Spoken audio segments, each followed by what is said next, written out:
بسم اللہ الرحمن الرحیم۔ السلام علیکم، welcome to my channel Urdu story centre. نئے آنے والوں سے گزارش ہے کہ چینل کو سبسکرائب کر دیجئے اور چینل پر موجود گھنٹی کے بٹن کو ضرور پریس کر دیں تاکہ آنے والے نئے نوٹیفیکیشن سب سے پہلے آپ تک پہنچ سکیں۔ پیش خدمت ہے اردو ناول جادو کا اگلا حصہ۔ چھک چھک چھک، پتہ نہیں ریلوے انجن کو ایجاد ہوئے کتنا عرصہ بیت گیا، کوئلے اور نہ جانے کون کون سی چیزوں سے انجن چلائے گئے، لیکن کم از کم برِ صغیر میں اس کے پہیوں کی مخصوص گرگراہٹ کا تصور ایک ہی رہا، ایک خوبصورت ردھم، لاکھوں کہانیوں کا رہین۔ اس گرگراہٹ میں آہیں اور سسکیاں بھی سنائی دیتی ہیں، بچھڑنے والوں کے غم کے افسانے جنہیں یہ گرگراہٹ میلوں دور پھینک دیتی ہے، اور ان کے انگڑائیوں بھرے کہے بھی جنہیں اس گرگراہٹ کے ساتھ اپنی محبوب ہستیوں کے آنے کا تصور ہوتا ہے۔ اس وقت اس گرگراہٹ میں ماضی ابھر رہا تھا، تصویریں نظر آ رہی تھیں اور وقت گزر رہا تھا، پھر یہ تصویریں تاریک ہو گئیں، آنکھیں بند ہو گئی تھیں، صبح ہو گئی، ٹرین کی بریکیں لگ رہی تھیں، شور ابھر رہا تھا، زبردست ریلوے اسٹیشن تھا بہت بڑے شہر کا۔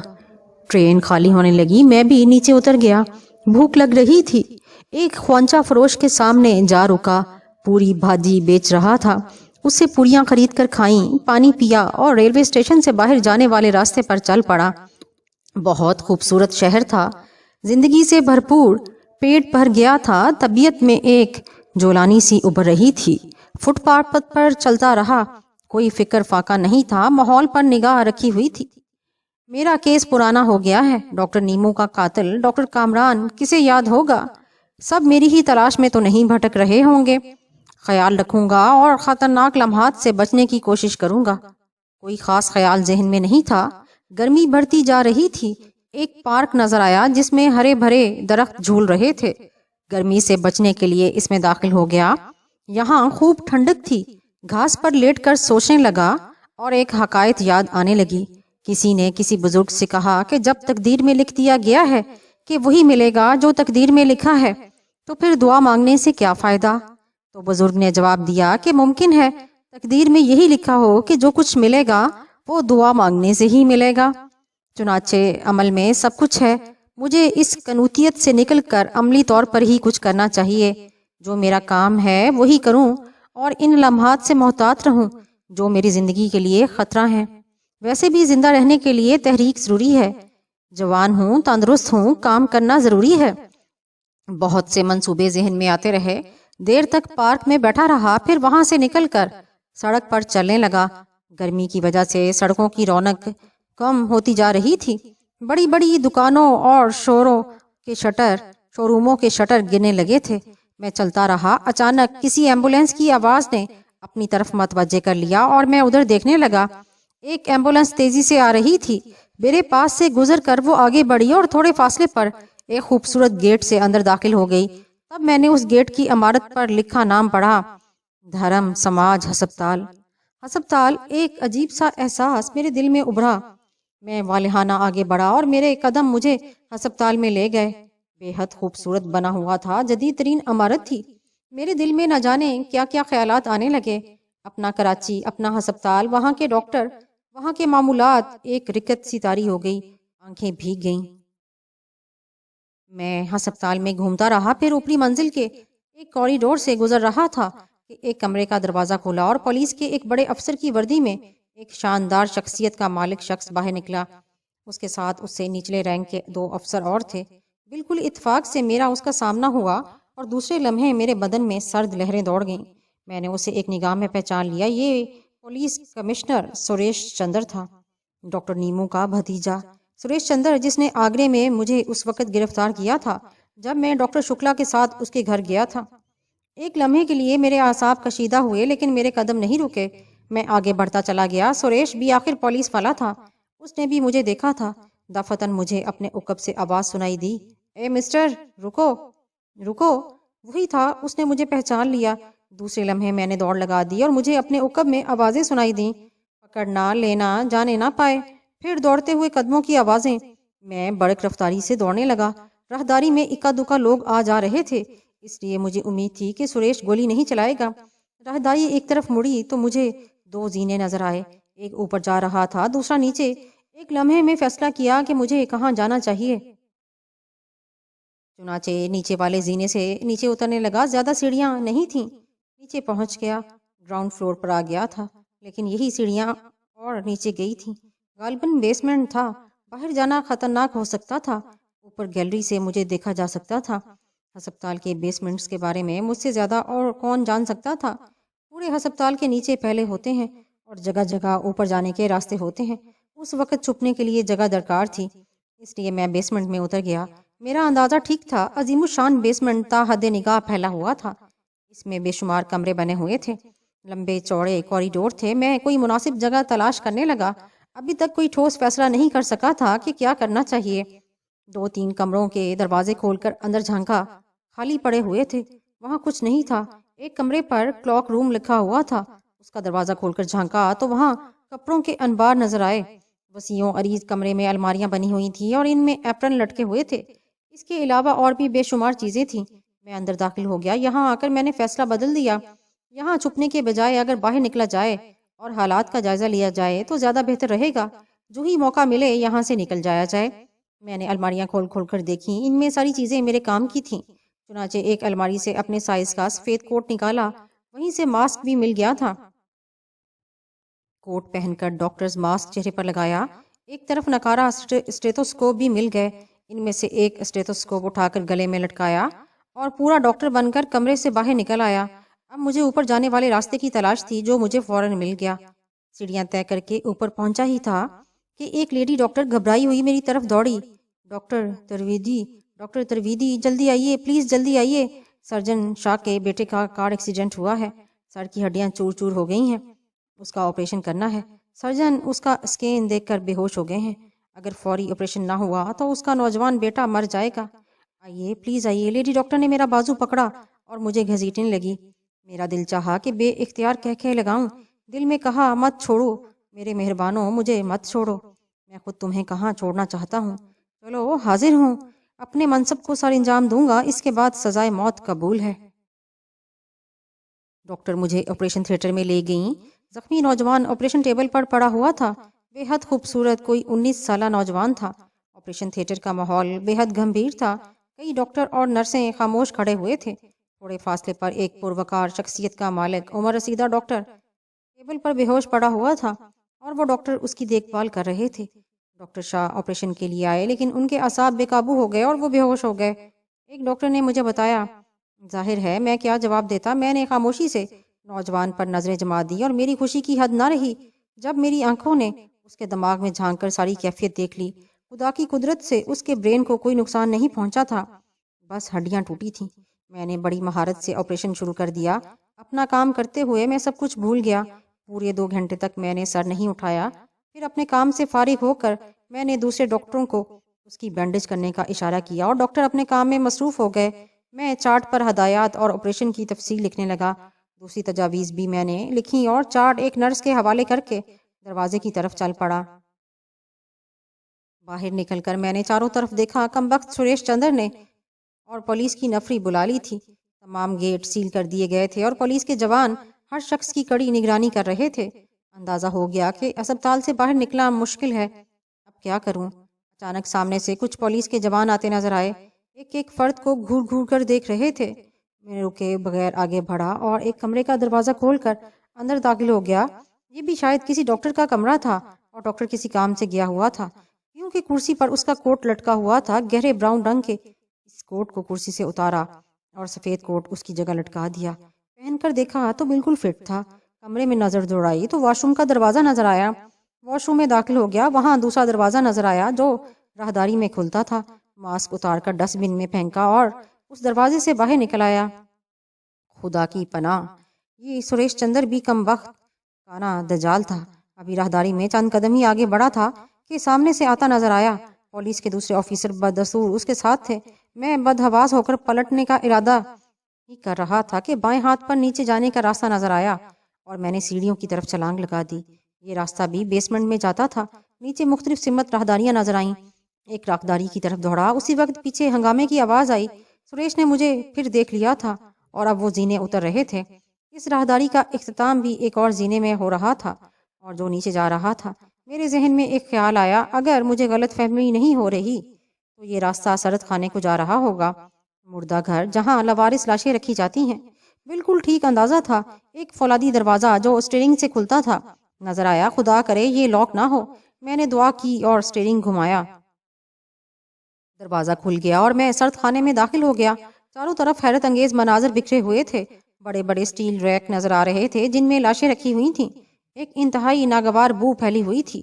کچھ لاشیں میزوں پر رکھی ہوئی تھیں، کچھ ریکوں میں تھیں۔ میں جلدی سے ایک خالی ریک میں لیٹ گیا اور میں نے برابر کے مردے کے اوپر سے چادر کھینچ کر اپنے اوپر ڈال لی۔ سریش چندر یہاں بھی آ گیا۔ میں ان لوگوں کو محسوس کر رہا تھا، لیکن خوش بختی سے وہ یہاں زیادہ نہیں رکے۔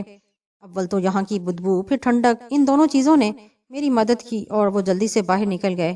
حالت میری بھی خراب تھی، لیکن میں ڈاکٹر ہونے کی وجہ سے ایسی جگہیں پہلے بھی دیکھ چکا تھا۔ تھوڑی دیر تک آہٹوں پر کان لگائے رہا، پھر جب اندازہ ہو گیا کہ وہ لوگ جا چکے ہیں تو ریک سے باہر نکل آیا۔ جو کوٹ میں پہنے ہوئے تھا اس سے بڑی مدد مل رہی تھی اور سردی زیادہ نہیں محسوس ہو رہی تھی، اس لیے میں مزید کچھ دیر یہاں رکا تاکہ وہ بیسمنٹ سے بھی باہر نکل جائیں۔ پھر جب کوئی آہٹ نہ رہی تو میں نے سرد خانے کا دروازہ کھولا اور باہر نکل آیا۔ کیا سوچا ہوگا انہوں نے؟ کیا انہیں یقین ہوگا کہ میں بیسمنٹ میں ہی ہوں، یا پھر انہوں نے سوچا ہوگا کہ میں اوپر جانے والے کسی راستے سے اوپر نکل گیا ہوں؟ الغرض باہر آ کر میں پھر محتاط انداز میں بیسمنٹ میں گھومنے لگا۔ اب یہاں کوئی آواز نہیں تھی۔ یہ اندازہ بخوبی ہو گیا کہ سریش چندر کبھی ہمت نہیں ہارے گا اور اب کسی معجزے کا ہی انتظار کرنا ہوگا۔ کافی تھک گیا تھا۔ شام ہو گئی، پھر شاید رات، کیونکہ بیسمنٹ میں مدھم روشنیاں جل رہی تھیں۔ کبھی کبھی آہٹیں بھی سنائی دی جاتی تھیں۔ وقت اور گزرا اور اب ہر طرف سناٹا طاری ہو گیا۔ آخر کار فیصلہ کیا اور ایک اوپر جانے والے زینے کا رخ کیا۔ زینے کا اختتام وزیٹر لابی میں ہوا۔ یہاں البتہ کافی لوگ نظر آ رہے تھے۔ چند ہی لمحے گزرے تھے کہ وارڈ بوائے ایک اسٹریچر دھکیلتے ہوئے آتے نظر آئے۔ اس پر سفید کپڑے سے ڈھکی لاش رکھی تھی۔ روتے پیٹتے لوگ اس لاش کی طرف لپکے اور بین کرنے لگے۔ کچھ دوسرے لوگ انہیں پیچھے ہٹانے اور صبر کی تلقین کرنے لگے۔ مجھے فوراً تدبیر سوچ گئی۔ میں سوگوار سی شکل بنا کر ان لوگوں میں شامل ہو گیا۔ کسی نے میری طرف توجہ نہیں دی۔ میں لاش کے ساتھ باہر نکل آیا۔ ایک بڑی ایمبولینس کا پچھلا دروازہ کھلا اور میں سب سے پہلے اس میں داخل ہو گیا۔ پھر میں نے آگے بڑھ کر پیشہ ورانہ انداز میں اسٹریچر کو پکڑ کر آگے گھسیٹا اور اس کے سٹینڈ پر فٹ کر دیا۔ وارڈ بوائے نیچے اتر گئے اور کچھ سے دوسرے لوگ اوپر آ گئے۔ مرحوم کے دوسرے لواحقین اپنی گاڑیوں میں بیٹھ گئے۔ پچھلا دروازہ بند ہوا اور ایمبولینس سٹارٹ ہو کر آگے بڑھ گئی۔ جس گیٹ سے وہ باہر نکلی اس پر بھی پولیس کے کوئی 8-10 جوان کھڑے تھے، جنہوں نے ایمبولینس پر بھی ٹارچ کی روشنی ڈالی تھی، لیکن اس سے زیادہ کچھ نہیں کیا۔ اب میں نے سکون کی سانس لے کر خدا کا شکر ادا کیا۔ ایمبولینس کا سفر کوئی 20 منٹ تک جاری رہا، پھر وہ ایک عمارت کے بڑے گیٹ سے اندر داخل ہو گئی اور اندرونی عمارت کے گیٹ کے پاس رکی۔ یہاں بھی خوب رونا پیٹنا مچا ہوا تھا۔ میت اتاری گئی تو میں نے یہاں بھی سرگرمی دکھائی اور اسٹریچر اتارنے میں مدد کی اور آگے تک گیا، لیکن اندر عمارت میں نہیں گیا حتیٰ کہ ایمبولینس واپس چلی گئی۔ البتہ کوٹھی میں خوب آنا جانا لگا ہوا تھا۔ گیٹ پر کوئی رکاوٹ نہیں تھی، چنانچہ میں ٹہلنے والے انداز میں عمارت سے باہر نکل آیا۔ کیا خوب دن گزرا تھا، زندگی کا یادگار دن۔ آج تک کی زندگی میں اتنا پرمشقت دن کبھی نہیں گزرا تھا۔ بھوک سے جان نکل رہی تھی۔ تھوڑے سے پیسے جیب میں تھے، انہیں نکال کر دیکھا، زیادہ نہیں تھے، عارضی طور پر کام چل سکتا تھا۔ دفعتاً مجھے اس کوٹ کا خیال آیا جو کسی ڈاکٹر کا تھا اور میں نے صرف حلیہ بدلنے کے لیے پہن لیا تھا۔ اس کوٹ سے مجھے سرد خانے میں بھی مدد ملی تھی۔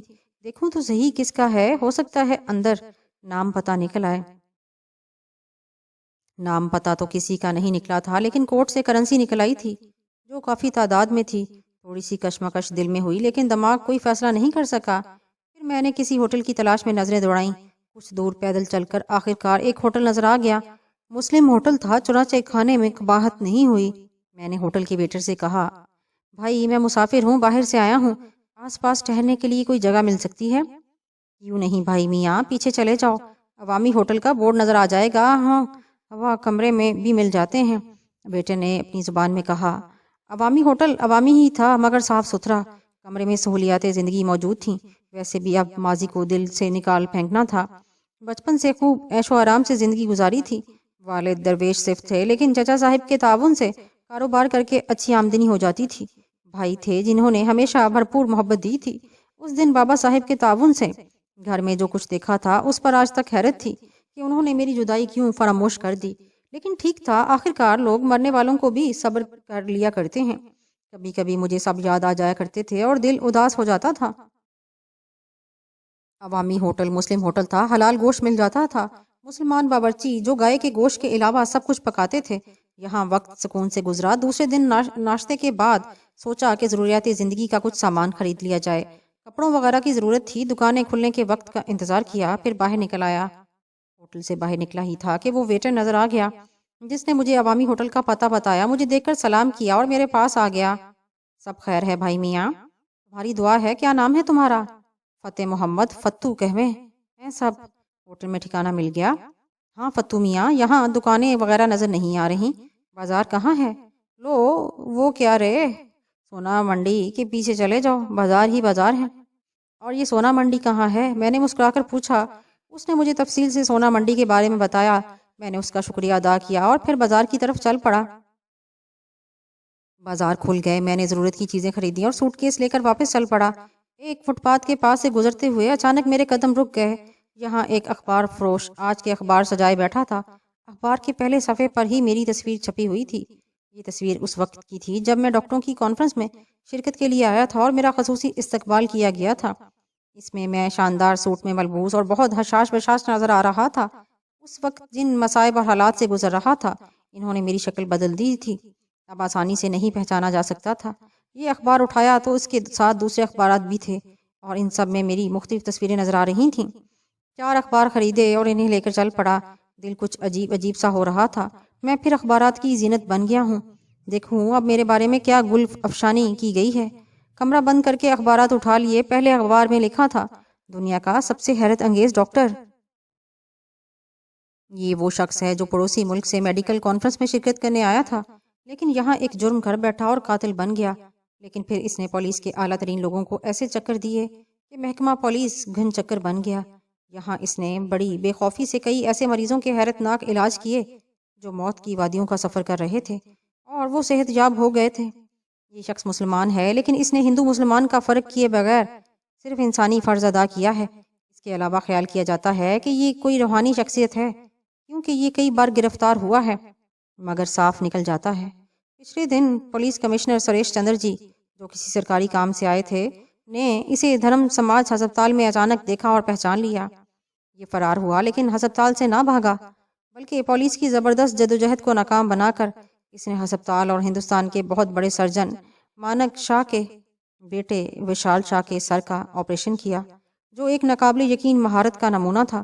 یہ ایک ایسا آپریشن ہے جو نیورو سرجری کی دنیا میں صدیوں یاد رکھا جائے گا۔ اس کے بعد وہ ہسپتال سے غائب ہو گیا۔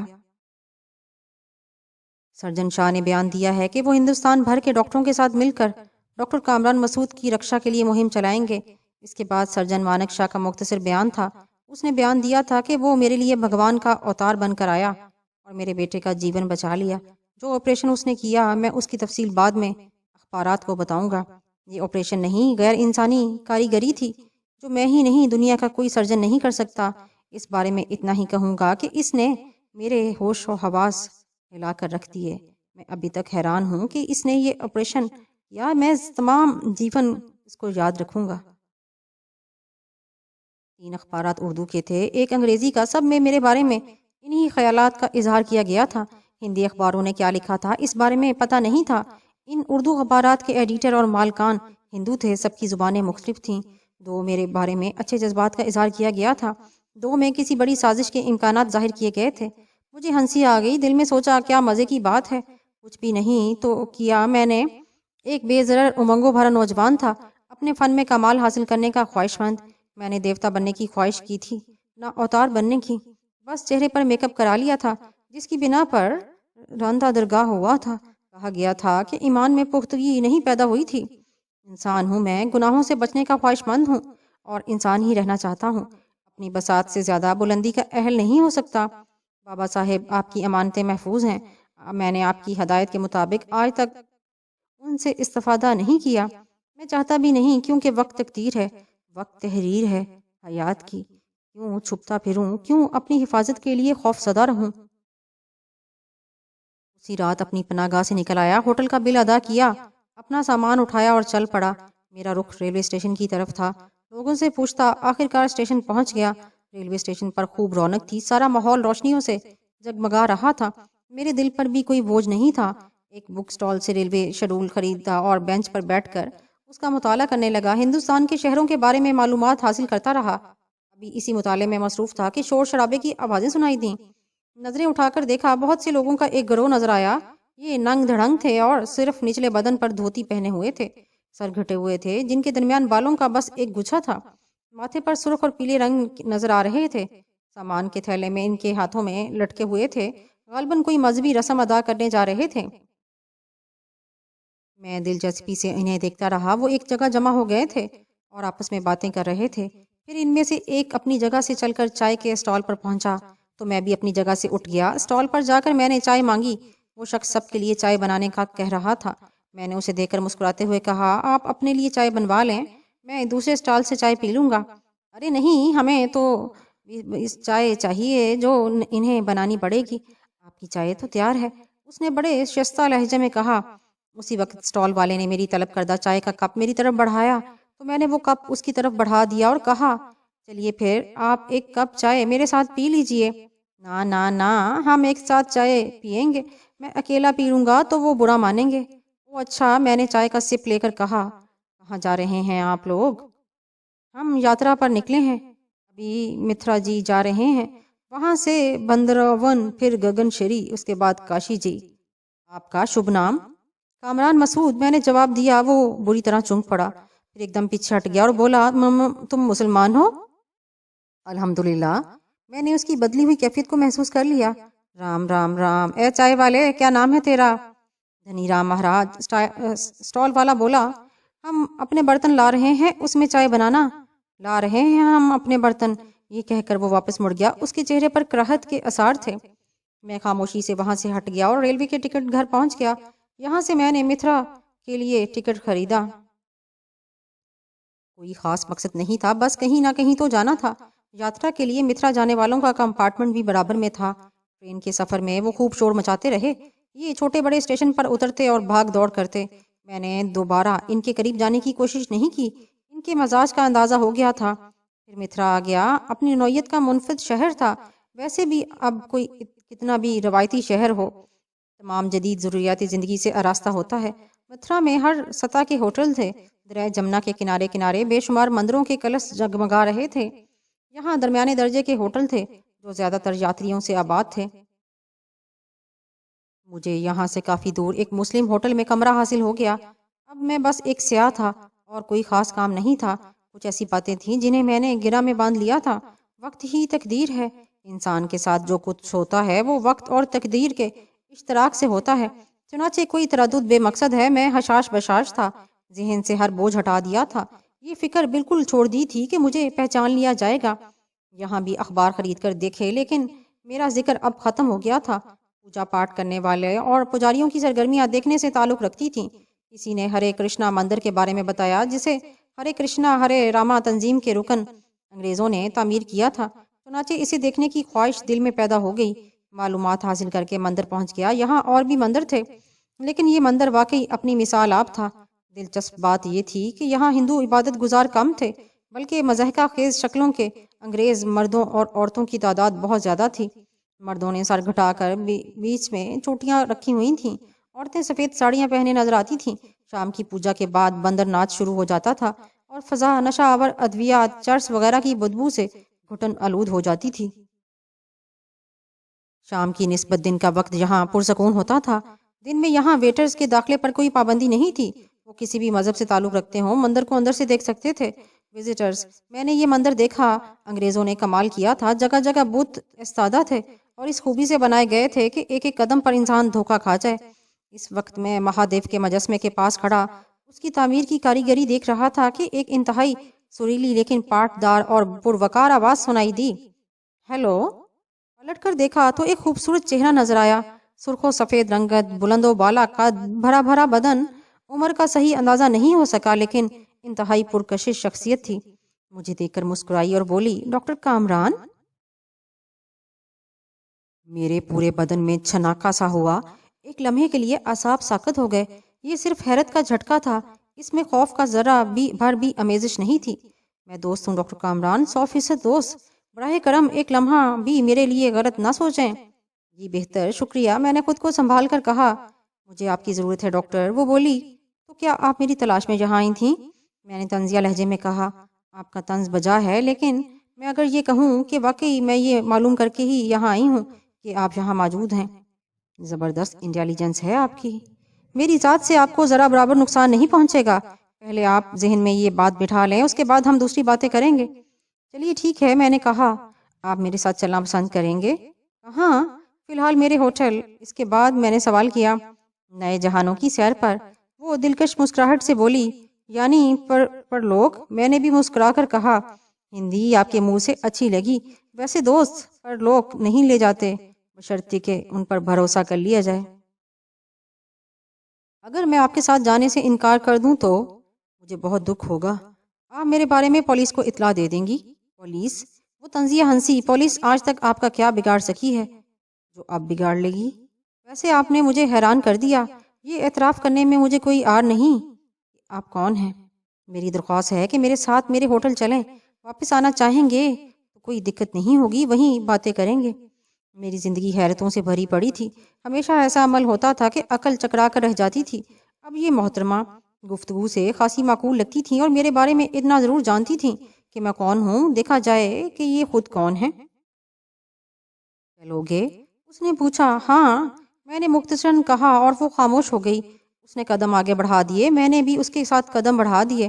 ہم مندر سے باہر نکل آئے اور ایک قیمتی کار کی طرف بڑھی تو مجھے اندازہ ہوا کہ دولت مند عورت ہے۔ اسے دور سے ہی دیکھ کر دو آدمی کار سے اترے، دونوں وردی میں تھے۔ ایک ڈرائیور تھا جو سفید وردی پہنے ہوئے تھا، دوسرا گن مین تھا جس نے شاندار خاکی وردی پہنی ہوئی تھی۔ جب وہ قریب پہنچی تو ڈرائیور نے پچھلی سیٹ کا دروازہ کھول دیا اور گن مین ایڑیاں بجا کر الرٹ ہو گیا۔ آئیے، عورت نے کہا اور ہاتھ سے گاڑی میں بیٹھنے کا اشارہ کیا۔ میں شکریہ ادا کر کے بیٹھ گیا تو وہ میرے ساتھ بیٹھ گئی۔ اس کے لباس سے انتہائی مسحور کن خوشبو آ رہی تھی جسے میں نے اب محسوس کیا تھا۔ ڈرائیور نے اپنی سیٹ سنبھال لی اور گن مین اس کے پاس بیٹھ گیا۔ ہوٹل؟ عورت نے مختصراً کہا اور کار بے آواز سٹارٹ ہو کر آگے بڑھ گئی۔ ہوٹل بہت شاندار تھا۔ خوبصورت عورت مجھے اس کے ایک کمرے میں لے گئی جو 5 اسٹار ہوٹل حیثیت کا حامل تھا۔ میں چینج کر لوں، آپ آرام سے بیٹھیے، اس نے کہا اور واش روم کی طرف چلی گئی۔ میں اس کے واپس آنے تک اس کے بارے میں سوچتا رہا تھا۔ بہت پر اسرار لگی تھی وہ مجھے۔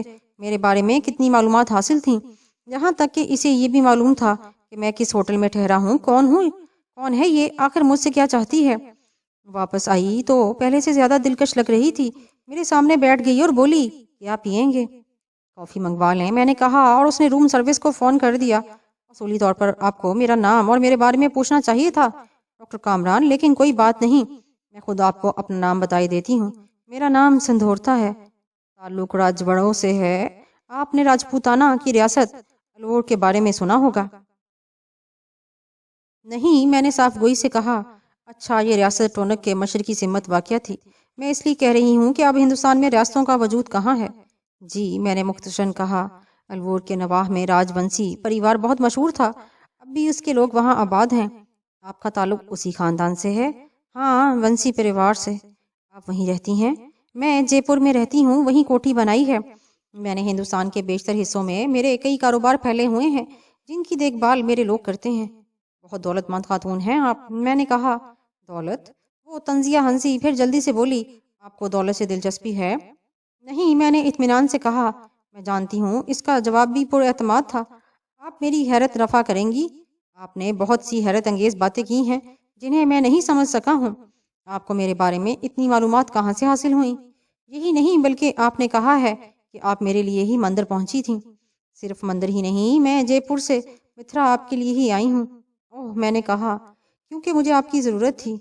مزید تعجب ہے۔ ایک بات پوچھوں، بلکہ پہلے میں یہ بتا دوں کہ مجھے آپ کے بارے میں سب کچھ معلوم ہے۔ یہ کہ آپ کا تعلق پاکستان سے ہے، آپ وہاں کے نامی گرامی ڈاکٹر ہیں اور آپ نے کئی حیرت ناک علاج کیے ہیں۔ آپ کے بس میں کچھ پراسرار قوتیں ہیں جو آپ کی مدد کرتی ہیں۔ یہاں آپ ایک میڈیکل کانفرنس میں آئے تھے۔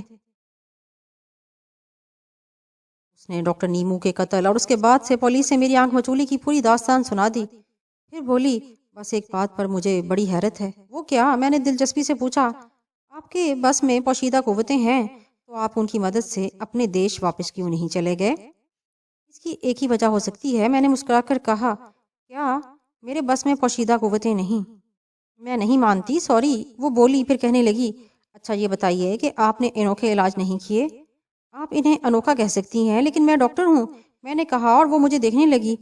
اس کی آنکھوں میں ایک عجیب سی کیفیت تھی، پھر جیسے خود سے کہنے لگی، میڈیکل سائنس بھی سائنس کی دوسری خصوصیات کی طرح جادوگر جیسی حیثیت اختیار کر چکی ہے۔ مانتی ہوں، لیکن پھر دنیا آپ کی جادوگری کو کیوں مانتی ہے؟ دنیا کے جدید ترین ممالک میں آپ کو انوکھا کیوں کہا جاتا ہے؟ آپ کا طریقہ علاج کو پر اسرار کیوں کہا جاتا ہے؟ پھر وہ جیسے چونک پڑی اور بولی، سوری، لیکن آپ… اس نے جملہ ادھورا چھوڑ دیا۔ میں ڈاکٹر ہوں، کسی نہ کسی طرح اپنے مریض کا علاج کر لیتا ہوں، لیکن آپ خود کیا ہیں؟ آپ کے پاس کون سی قوتیں ہیں کہ آپ نے میرے بارے میں اتنا کچھ معلوم کر لیا؟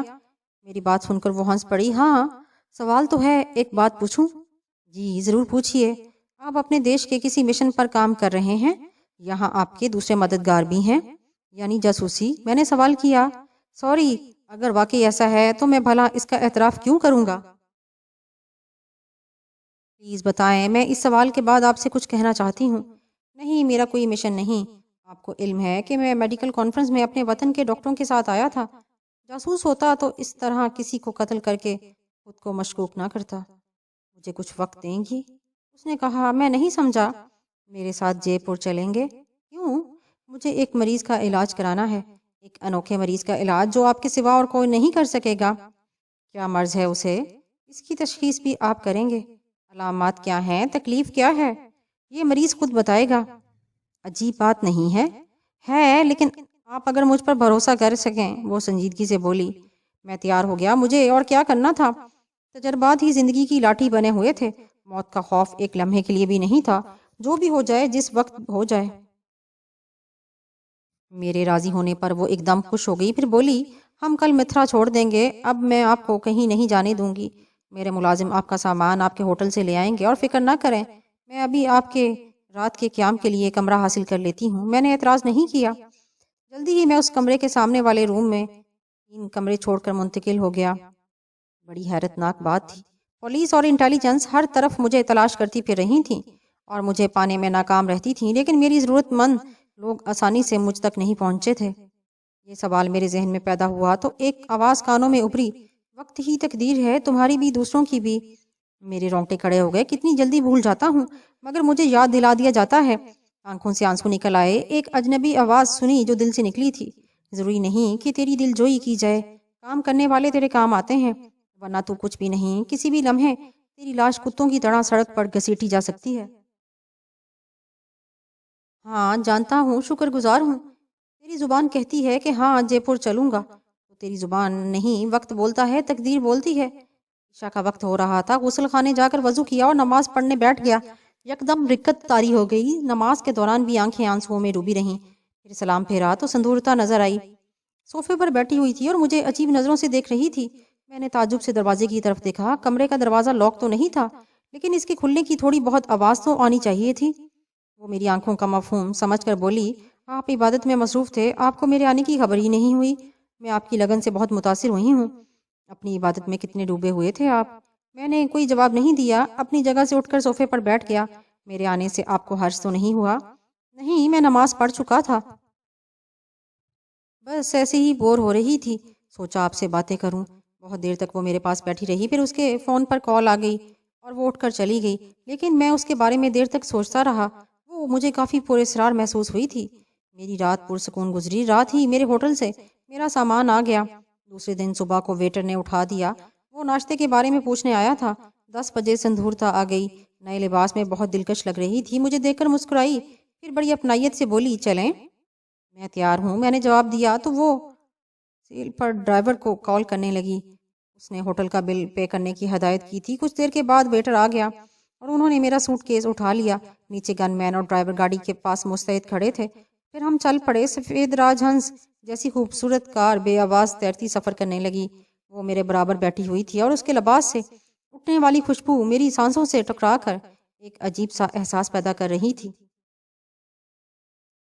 گاڑی چلتی رہی، متھرا، اسے سعد آباد، پھر چھوٹے چھوٹے قصبے، پھر تاج محل کا شہر جہاں سے گزرتے ہوئے ڈاکٹر شکلا یاد آیا، اور وہ دونوں ماں بیٹے بھی، پھر فتح پور سیکری، اکبر اور جودھا بھائی کے محل، حضرت خواجہ سلیم الدین چشتی کا مزار مبارک، 99 برج کی مسجد، بلند دروازہ، سب کچھ نگاہوں سے گزر رہا تھا۔ کئی بار سندھورتا نے مجھے ان جگہوں کے بارے میں بتایا، پھر پھولن دیوی کے چمبل گھاٹی جہاں آج بھی حکومت کی طرف سے لگائے گئے بورڈ استادہ پھولن دیوی کی یاد دلا رہے تھے۔ خبردار، شام 5 بجے کے بعد ان علاقوں میں سفر نہ کیا جائے، حکومت آپ کی حفاظت کی ذمہ دار نہیں ہوگی۔ تا حد نگاہ سرخ پتھروں کے پہاڑ بے آب و گیا، گہرے کالے بادلوں کی چھاؤں میں بھی آگ برساتے ہوئے، طویل ترین سفر کے بعد آخر کار مختلف چھوٹے بڑے شہروں سے گزرتے حسین شہر جے پور میں داخل ہو گئے۔ شہر بے مثال روشنیوں سے سجا ہوا تھا۔ گاڑیاں مختلف راستوں سے گزرتی ہوئی جس عمارت کے بڑے گیٹ سے اندر داخل ہوئی، اسے 4 بابردی دربانوں نے مل کر کھولا تھا۔ چوڑی روش کے دونوں طرف گھاس کے بڑے میدان نظر آ رہے تھے، جن میں جگہ جگہ پھولوں کے کھیت لہلہا رہے تھے۔ ان کے درمیان اونچے اونچے پھول لگے ہوئے تھے، جن میں لگی ہوئی رنگین روشنیاں پھولوں کے رنگ نمایاں کر رہی تھیں، اور رات ان پر اثر انداز نہیں ہوئی تھی۔ راج ہنس پورچ میں جا رکی، خوبصورت ایک جیسی وردیوں میں ملبوس نوکروں کی فوج دوڑ پڑی۔ سندھورتا نیچے اتری تو دوسری طرف سے بھی میں بھی نیچے اتر گیا۔ آئیے، سندھورتا نے کہا اور آگے چل پڑی۔ ایک لمبا چوڑا خطرناک سی شکل کا ملازم، جس کی وردی کا رنگ دوسروں سے مختلف تھا، سندھورتا کے ساتھ چل رہا تھا۔ دھرم، اس نے آواز دی۔ وہ مستعدی سے جھک گیا اور مدھم آواز میں بولا، راج رانی، ہم نے تمہیں فون پر مہمان کے بارے میں بتایا تھا، کمرہ تیار ہے، دھرم نامی ملازم نے کہا۔ وہ خاموش ہو گئی اور ہم اندر عمارت میں داخل ہو گئے۔ میں پہلی بار روایتی راجاؤں کا محل دیکھ رہا تھا، ہر چیز اپنی مثال آپ تھی۔ غلام گردشوں میں بھی بڑے بڑے فانوس لڑکے ہوئے تھے، قیمتی قالین بچھے ہوئے تھے۔ کافی آگے چل کر وہ بولی، آپ مہمان ضرور ہیں کامران جی، پر میری بنتی ہے کہ خود کو مہمان نہ سمجھیں اور جہاں کوئی تکلیف نہ اٹھائیں۔ جس چیز کی ضرورت ہو دھرم کو بتا دیں، یہ میرا خاص نوکر ہے، لیکن اب یہ آپ کی چاکری کرے گا۔ شکریہ رانی جی، میں نے کہا۔ وہ چلتے چلتے رک گئی، پھر مجھے دیکھ کر مسکراتے ہوئے بولی، آپ نے مجھے رانی جی کہا، مگر مجھے اچھا نہیں لگا۔ کیا آپ مجھے سندھیا کہہ سکتے ہیں؟ آپ چاہیں تو۔ میں چاہتی ہوں۔ وہ رک گئی، پھر بولی، یہ کمرہ میرا ہے، دھرم آپ کو آپ کے کمرے میں لے جائے گا۔ ہم لمبے سفر سے آئے ہیں، آپ بھی تھک گئے ہوں گے، میں بھی تھک گئی ہوں، اب ہم کل ملیں گے۔ ٹھیک ہے، میں نے کہا۔ اس نے دونوں ہاتھ جوڑ کر ماتھے سے لگائے اور کمرے میں چلی گئی۔ دھرم نے گردن خم کر کے مجھے ساتھ آنے کا اشارہ کیا اور میں اس کے ساتھ چل پڑا۔ میرا کمرہ اوپری منزل پر تھا۔ کمرہ کیا تھا، پورا ہال تھا، اس قدر قیمتی اور خوبصورت فرنیچر سے آراستہ کہ بس دیکھتے رہو، قدیم و جدید کا حسین امتزاج۔ دھرم مجھ سے اجازت لے کر چلا گیا۔ سندھورتا سے دوسرے دن 9 بجے ناشتے کی میز پر ملاقات ہوئی۔ اس نے کہا، آج ہم جے پور کی سیر کریں گے۔ آپ نے کسی مریض کی بات کی تھی، میں نے اسے یاد دلایا۔ ہاں، آپ اس کا علاج کریں گے؟ علاج کی جلدی نہیں ہے آپ کو؟ نہیں، اس نے حتمی لہجے میں کہا، اور میں خاموش ہو گیا۔ سندھورتا کے ساتھ جے پور دیکھا، بے شک خوبصورت جگہ تھی۔ 3 دن تک وہ مجھے جے پور اور اس کی نواحات کی سیر کراتی رہی۔ میں حیران تھا کہ اس نے کسی مریض کا تذکرہ کر کے جھوٹ بولا ہے۔ مریض کے بارے میں میرے سوالات کے بھی اس نے عجیب جوابات دیے ہیں۔ وہ ایک پرکشش عورت تھی جو کسی بھی مرد کو اپنی طرف مائل کر سکتی تھی۔ اس کے کردار میں کوئی جھول نظر نہیں آیا تھا، صاف ستھری گفتگو کرتی تھی جس میں شگفتگی ضرور ہوتی تھی، لگاوٹ نہیں۔ پھر کیا قصہ ہے یہ سمجھ میں نہیں آیا تھا۔ اگر وہ مجھے تلاش کرتی ہوئی متھرا اور پھر مندر نہ پہنچی، اگر وہ مجھے میرا پورا کچا چھٹا نہ سنا دیتی، تو شاید میں اس سے بالکل متاثر نہ ہوتا۔ یہاں کی زندگی بے مثال تھی۔ اگر میرے وجود میں اضطراب نہ ہوتا، اگر میں اندر سے منتشر نہ ہوتا اور صرف ایک عیش کوش انسان ہوتا، اس سے حسین زندگی کوئی اور نہ ہوتی، لیکن میں مضطرب تھا۔ میں پھر آپ سے اس مریض کے بارے میں پوچھوں گا جس کے علاج کے لیے آپ مجھے یہاں لائی ہیں۔ کیا وہ محض ایک کہانی تھی؟ نہیں، اس نے سنجیدگی سے کہا، مگر آپ اس کی طرف سے بالکل لاپرواہ ہیں۔ آپ اسے ایک نگاہ دکھا تو دیں مجھے۔ ٹھیک ہے، ہم آج ہی چلتے ہیں۔ وہ سنجیدگی سے بولی، چلتے ہیں؟ کہاں؟ وہ یہاں نہیں ہے۔ اور پھر کہاں ہے؟ سورج پور۔ اور اب یہ سورج پور کہاں ہے؟ میں نے آپ کو راج ونسی پریوار کے بارے میں بتایا تھا۔ ہاں، سورج راج ونسی پریوار کا گھر تھا۔ وقت کے ساتھ ونسی پریوار کے لوگ ختم ہوتے گئے اور پھر بالکل ختم ہو گئے۔ سورج گھر ویران ہوتا گیا، بچے کھچے لوگ الوڑ میں آباد ہو گئے۔